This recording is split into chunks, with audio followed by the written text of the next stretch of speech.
ನಮಸ್ತೆ ಮಕ್ಕಳ, welcome back to my channel. Please like, share and subscribe my channel. ಇವತ್ತು ನಾವು 10ನೇ ತರಗತಿ ಕನ್ನಡದಲ್ಲಿ ಸಂಕಲ್ಪ ಗೀತೆ ಈ ಒಂದು ಪದ್ಯಭಾಗಕ್ಕೆ ಸಂಬಂಧಪಟ್ಟಂತಹ ಎಲ್ಲ ಅಭ್ಯಾಸ ಪ್ರಶ್ನೋತ್ತರಗಳನ್ನ ಈಗ ನೋಡ್ತಾ ಹೋಗೋಣ ಮಕ್ಕಳ. ಮೊದಲಿಗೆ ಕವಿ ಕೃತಿ ಪರಿಚಯ. GS ಶಿವರುದ್ರಪ್ಪ ಇವರು ಸಾಮಾನ್ಯ ಶಕ 1926ರಲ್ಲಿ ಶಿವಮೊಗ್ಗ ಜಿಲ್ಲೆಯ ಶಿಕಾರಿಪುರದಲ್ಲಿ ಜನಿಸಿದರು. ಇವರ ಪೂರ್ಣ ಹೆಸರು ಗುಗ್ಗರಿ ಶಾಂತವೀರಪ್ಪ ಶಿವರುದ್ರಪ್ಪ.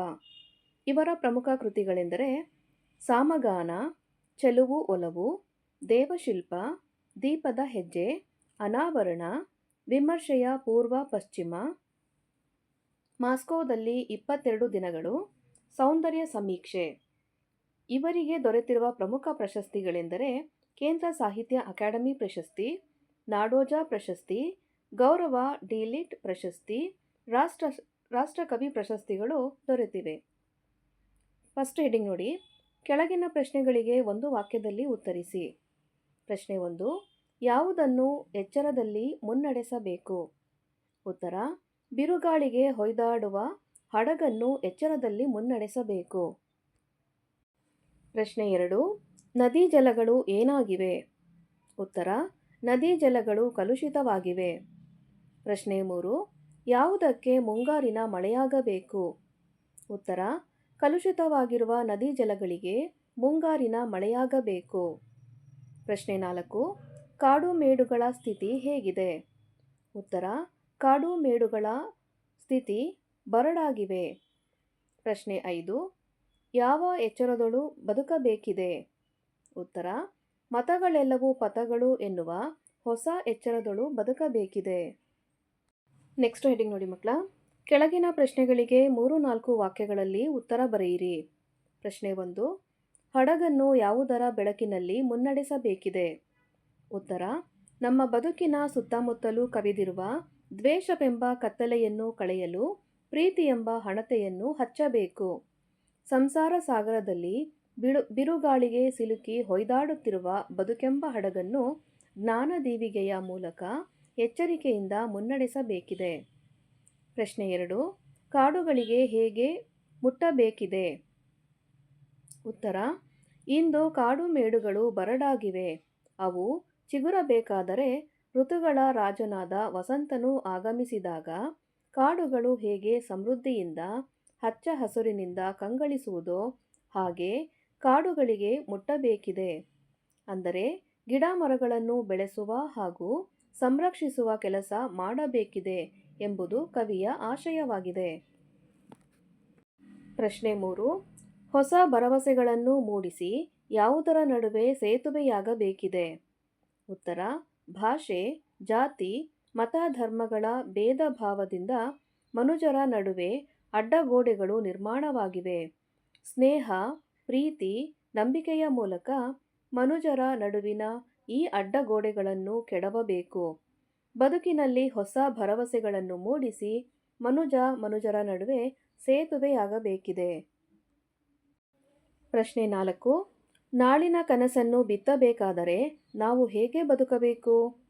ಉತ್ತರ: ಎಲ್ಲ ಮತ ಧರ್ಮಗಳು ದಾರಿ ತೋರಿಸುವ ದೀಪಗಳಾಗಿರುವುದರಿಂದ ಎಲ್ಲ ಮತಗಳನ್ನು ಪುರಸ್ಕರಿಸುವ ಎಚ್ಚರಿಕೆಯಲ್ಲಿ ನಾವು ಬದುಕಬೇಕು. ಭಯ ಮತ್ತು ಸಂಶಯಗಳಿಂದ ಮಸುಕಾಗಿರುವ ಮನದ ಕಣ್ಣಿನಲ್ಲಿ ಭವಿಷ್ಯದ ಕನಸನ್ನು ಬಿತ್ತುತ್ತಾ ಬದುಕು ನಡೆಸಬೇಕು. ನೆಕ್ಸ್ಟ್ ಹೆಡಿಂಗ್ ನೋಡಿ. ಕೆಳಗಿನ ಪ್ರಶ್ನೆಗಳಿಗೆ 8-10 ವಾಕ್ಯಗಳಲ್ಲಿ ಉತ್ತರ ಬರೆಯಿರಿ. ಪ್ರಶ್ನೆ 1. ನಾವು ಯಾವ ಸಂಕಲ್ಪ ಕೈಗೊಳ್ಳಬೇಕೆಂಬುದು ಕವಿ ಶಿವರುದ್ರಪ್ಪನವರ ಆಶಯವಾಗಿದೆ? ಉತ್ತರ: ನಮ್ಮ ಸುತ್ತಲೂ ಹಬ್ಬಿರುವ ದ್ವೇಷದ ಕತ್ತಲೆಯನ್ನು ಕಳೆಯಲು ಪ್ರೀತಿಯ ದೀಪವನ್ನು ಹಚ್ಚಬೇಕು. ಸಂಸಾರ ಸಾಗರದಲ್ಲಿ ಬಿರುಗಾಳಿಗೆ ಸಿಲುಕಿ ಹೊಯ್ದಾಡುತ್ತಿರುವ ಬದುಕೆಂಬ ಹಡಗನ್ನು ಎಚ್ಚರದಲ್ಲಿ ಮುನ್ನಡೆಸಬೇಕು. ಪರಿಸರ ಮಾಲಿನ್ಯದಿಂದ ಕಲುಷಿತವಾಗಿರುವ ನದಿ ಜಲಗಳಿಗೆ ಶುದ್ಧೀಕರಿಸುವ ಮುಂಗಾರಿನ ಮಳೆಯಾಗಬೇಕು. ಬರಡಾಗಿರುವ ಕಾಡು ಮೇಡುಗಳು ಹಚ್ಚ ಹಸಿರಿನಿಂದ ಕಂಗೊಳಿಸಿ ಸಮೃದ್ಧವಾಗುವಂತಹ ವಸಂತ ಕಾಲವಾಗಬೇಕು. ಅತ್ಯಾಚಾರ, ಅನಾಚಾರ, ಭ್ರಷ್ಟಾಚಾರ, ಅಸ್ಪೃಶ್ಯತೆ, ಅಸಮಾನತೆಗಳಿಂದ ಅಧಪತನಗೊಂಡಿರುವ ಸಮಾಜವನ್ನು ಹೊಸ ಭರವಸೆಗಳ ಮೂಲಕ ಮೇಲೆತ್ತುವಂತಾಗಬೇಕು. ಭಾಷೆ, ಜಾತಿ, ಮತ, ಧರ್ಮಗಳ ಭೇದ ಭಾವದಿಂದ ಮನುಜರ ನಡುವೆ ಉಂಟಾಗಿರುವ ಅಸಮಾನತೆಯ ಅಡ್ಡಗೋಡೆಗಳನ್ನು ಕೆಡವಿ ಸಮಾನತೆಯ ಮನೋಭಾವನೆಗಳನ್ನು ಮೂಡಿಸುವ ಸೇತುವೆಯಾಗಬೇಕು. ಎಲ್ಲ ಮತಗಳು ಸಾಧನೆಯ ದಾರಿಗಳು ಎಂಬ ಎಚ್ಚರದಲ್ಲಿ ಬದುಕುವಂತಾಗಬೇಕು. ಭಯ ಹಾಗೂ ಸಂಶಯಗಳಿಂದ ಮಸುಕಾದ ಕಣ್ಣುಗಳಲ್ಲಿ ಭವಿಷ್ಯದ ಹೊಂಗನಸು ಕಾಣುವಂತೆ ಆಗಬೇಕು. ಇವೆಲ್ಲವೂ ಆಗುವಂತೆ ದೃಢ ಸಂಕಲ್ಪವನ್ನು ಕೈಗೊಳ್ಳಬೇಕು ಎನ್ನುವುದು ಕವಿ ಜಿ.ಎಸ್. ಶಿವರುದ್ರಪ್ಪನವರ ಆಶಯವಾಗಿದೆ. ಪ್ರಶ್ನೆ 2 ನೋಡಿ ಮಕ್ಕಳ. ಸಂಕಲ್ಪ ಮತ್ತು ಅನುಷ್ಠಾನದ ಕುರಿತು ಕವಿ ಶಿವರುದ್ರಪ್ಪನವರ ಅಭಿಪ್ರಾಯವನ್ನು ವಿವರಿಸಿ. ಉತ್ತರ: ನಾವು ಜೀವನದಲ್ಲಿ ಪ್ರೀತಿಯ ದೀಪವನ್ನು ಹಚ್ಚುವುದರಿಂದ ದ್ವೇಷರಹಿತ ಸಮಾಜ ನಿರ್ಮಾಣ ಮಾಡಬಹುದು. ಬದುಕಿನಲ್ಲಿ ಎಚ್ಚರಿಕೆಯಿಂದ ಮುನ್ನಡೆಯುವುದರಿಂದ ಎಂತಹ ಸವಾಲುಗಳನ್ನು ಸಹ ಧೈರ್ಯವಾಗಿ ಎದುರಿಸಬಹುದು. ಮುಂಗಾರಿನ ಮಳೆಯಂತೆ ಪರಿಸರ ಸಂರಕ್ಷಿಸುವುದರಿಂದ ನದಿ ಜಲಗಳನ್ನು ಶುದ್ಧವಾಗಿ ಇಟ್ಟುಕೊಳ್ಳಬಹುದು. ವನ ಸಂರಕ್ಷಣೆ ಮಾಡುವುದರಿಂದ ಕಾಡುಗಳು ಹಚ್ಚ ಹಸುರಿನಿಂದ ಸಮೃದ್ಧವಾಗುವಂತೆ ಮಾಡಬಹುದು. ಹೊಸ ಭರವಸೆಗಳನ್ನು ಮೂಡಿಸುವುದರಿಂದ ಸಮಾಜದ ನೈತಿಕ ಅಧಪತನವನ್ನು ತಡೆಯಬಹುದು. ಸಮಾನ ಮನೋಭಾವನೆಯುಳ್ಳವರಾಗುವುದರಿಂದ ಮನುಜರ ನಡುವಿನ ಅಸಮಾನತೆಯ ಅಡ್ಡಗೋಡೆಗಳನ್ನು ಕೆಡವಬಹುದು. ಎಲ್ಲ ಮತಗಳು ಸಾಧನೆಯ ದಾರಿಗಳು ಎಂಬ ಎಚ್ಚರದಲ್ಲಿ ಬದುಕುವುದರಿಂದ ದೇಶದಲ್ಲಿ ಶಾಂತಿಯು ನೆಲೆಸುವಂತೆ ಮಾಡಬಹುದು. ಭಯ ಹಾಗೂ ಸಂಶಯಗಳಿಂದ ಮುಕ್ತರಾಗುವುದರಿಂದ ಭವಿಷ್ಯದ ಹೊಂಗನಸನ್ನು ಕಾಣಬಹುದು. ಹೀಗೆ ಕವಿ ಶ್ರೀ ಜಿ.ಎಸ್. ಶಿವರುದ್ರಪ್ಪನವರು ಸಂಕಲ್ಪ ಮತ್ತು ಅನುಷ್ಠಾನವನ್ನು ಕುರಿತು ತಮ್ಮ ಅಭಿಪ್ರಾಯವನ್ನು ವ್ಯಕ್ತಪಡಿಸುತ್ತಾರೆ. ನೆಕ್ಸ್ಟ್ ಹೆಡ್ಡಿಂಗ್ ನೋಡಿ ಮಕ್ಕಳ. ಈ ಕೆಳಗಿನ ವಾಕ್ಯ ಅಥವಾ ಹೇಳಿಕೆಗಳಿಗೆ ಸಂದರ್ಭ ಸಹಿತ ಸ್ವಾರಸ್ಯವನ್ನು ವಿವರಿಸಿ. ಮೊದಲನೇ ಸಂದರ್ಭ: ಪ್ರೀತಿಯ ಹಣತೆಯ ಹಚ್ಚೋಣ. ಆಯ್ಕೆ: ಈ ವಾಕ್ಯವನ್ನು ಕವಿ ಶ್ರೀ ಜಿ.ಎಸ್. ಶಿವರುದ್ರಪ್ಪನವರು ರಚಿಸಿರುವ ಎದೆ ತುಂಬಿ ಹಾಡುವೆನು ಕವನ ಸಂಕಲನದಿಂದ ಆಯ್ದ ಸಂಕಲ್ಪ ಗೀತೆ ಎಂಬ ಕವಿತೆಯಿಂದ ಆರಿಸಲಾಗಿದೆ. ಸಂದರ್ಭ: ಕವಿ ಜಿ.ಎಸ್. ಶಿವರುದ್ರಪ್ಪನವರು ಸಮಾಜದಲ್ಲಿ ಹರಡಿರುವ ದ್ವೇಷ ಎಂಬ ಕತ್ತಲೆಯ ಬಗ್ಗೆ ತಿಳಿಸುತ್ತಾ ಆ ಕತ್ತಲೆಯನ್ನು ಹೋಗಲಾಡಿಸಲು ಪ್ರೀತಿ ಎಂಬ ಹಣತೆಯನ್ನು ಹಚ್ಚಬೇಕು. ನಮ್ಮ ಜೀವನವೆಂಬ ಹಡಗು ಬಿರುಗಾಳಿಗೆ ಹೊಯ್ದಾಡುತ್ತಿದೆ, ಅದನ್ನು ಎಚ್ಚರದಿಂದ ಮುನ್ನಡೆಸಬೇಕು ಎಂದು ಹೇಳುವ ಸಂದರ್ಭದಲ್ಲಿ ಈ ಮಾತನ್ನು ಹೇಳುತ್ತಾರೆ.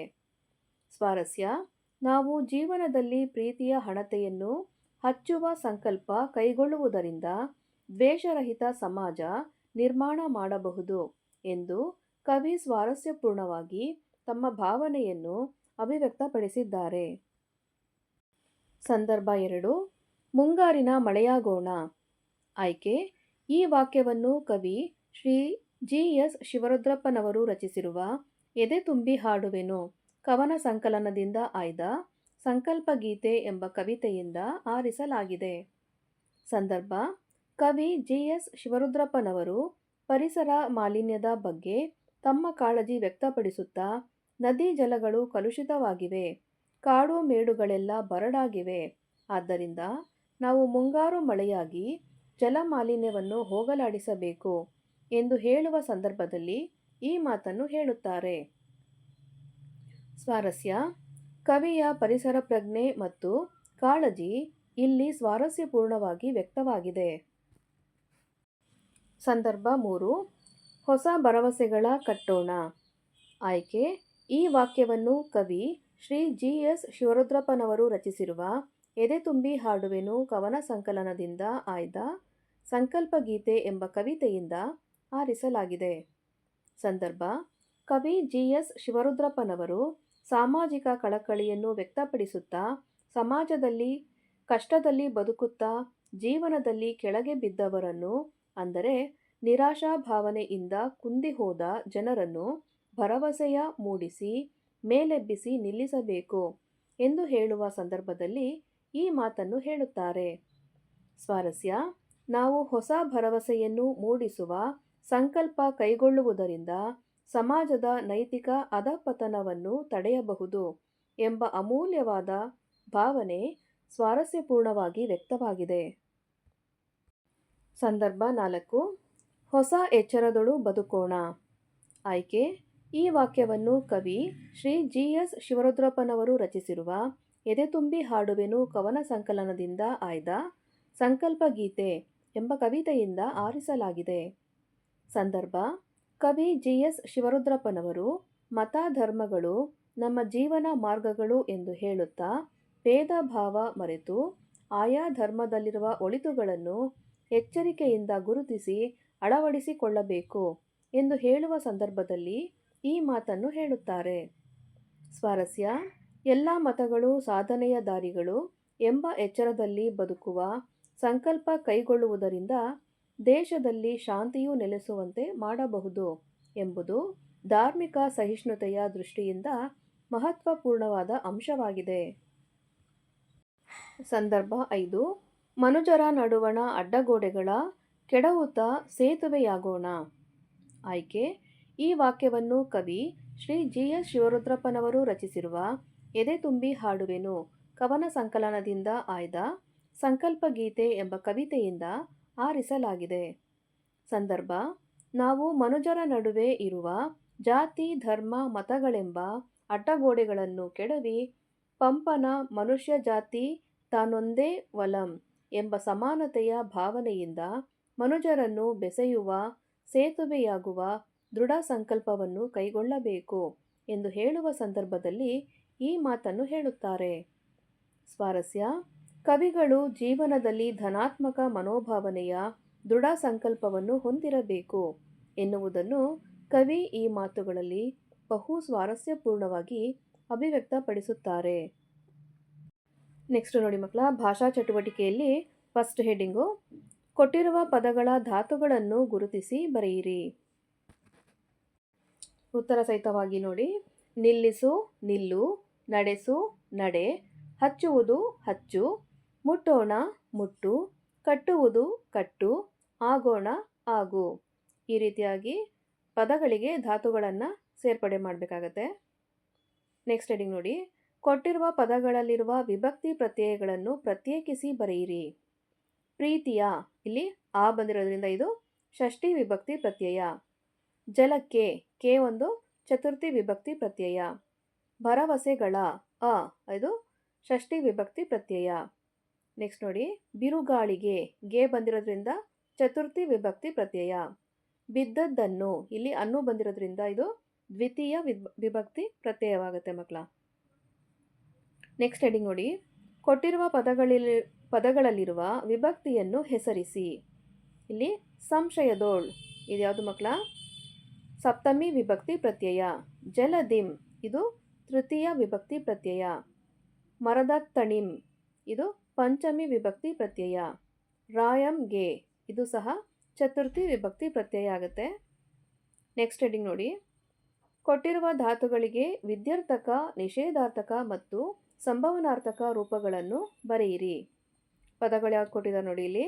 ಹಾಡು, ನೋಡು, ಕಟ್ಟು, ಕೇಳು, ಓಡು, ಓದು, ಬರೆ. ಇವುಗಳನ್ನು ಈ ರೀತಿಯಾಗಿ ಕಾಲಮ್ ಮಾಡ್ಕೋಬೇಕಾಗತ್ತೆ ನೋಡಿ ಮಕ್ಕಳ.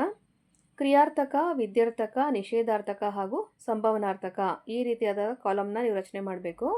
ನೆಕ್ಸ್ಟ್ ಇಲ್ಲಿ ಹಾಡು, ನೋಡು, ಕಟ್ಟು, ಕೇಳು, ಓಡು, ಓದು, ಬರೆ, ಈ ರೀತಿಯಾದಂತಹ ನೀವು ಡಿವಿಷನ್ನ ಮಾಡ್ಕೋಬೇಕಾಗತ್ತೆ.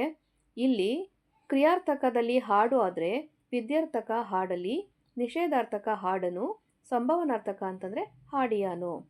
ಅದೇ ರೀತಿ ನೋಡು, ನೋಡಲಿ, ನೋಡಳು, ನೋಡಿಯಾಳು. ನೆಕ್ಸ್ಟು ಕಟ್ಟು, ಕಟ್ಟಲಿ, ಕಟ್ಟರು, ಕಟ್ಟಿಯಾರು. ಕೇಳು, ಕೇಳೋಣ, ಕೇಳದು, ಕೇಳೀತು. ಓಡು, ಓಡೋಣ, ಓಡನು, ಓಡಿಯಾನು. ಓದು, ಓದೋಣ, ಓಡಳು, ಓದಿಯಾಳು. ಬರೆ, ಬರೆಯಲಿ, ಬರೆಯನು, ಬರೆದಾನು. ಓಕೆನಾ ಮಕ್ಕಳ? ಇಲ್ಲಿಗೆ 10ನೇ ತರಗತಿ ಕನ್ನಡದಲ್ಲಿ ಸಂಕಲ್ಪ ಗೀತೆ ಅನ್ನೋ ಪದ್ಯಭಾಗಕ್ಕೆ ಸಂಬಂಧಪಟ್ಟಂತಹ ಎಲ್ಲ ಅಭ್ಯಾಸ ಪ್ರಶ್ನೋತ್ತರಗಳು ಮುಕ್ತಾಯಗೊಂಡಿವೆ ಮಕ್ಕಳ. ಈ ಒಂದು ವಿಡಿಯೋ ನಿಮ್ಗೆ ಇಷ್ಟ ಆದಲ್ಲಿ ದಯವಿಟ್ಟು ನಮ್ಮ ಚಾನಲ್ನ ಲೈಕ್ ಮಾಡಿ, ಶೇರ್ ಮಾಡಿ, ಸಬ್ಸ್ಕ್ರೈಬ್ ಮಾಡಿಕೊಂಡು ನಾವು ಹಾಕುವಂಥ ಎಲ್ಲ ವಿಡಿಯೋನ ನೋಡ್ತಾ ನಮ್ಮನ್ನು ಎನ್ಕರೇಜ್ ಮಾಡ್ತಾ ಹೋಗಿ ಮಕ್ಕಳ. Thank you for watching. Bye bye.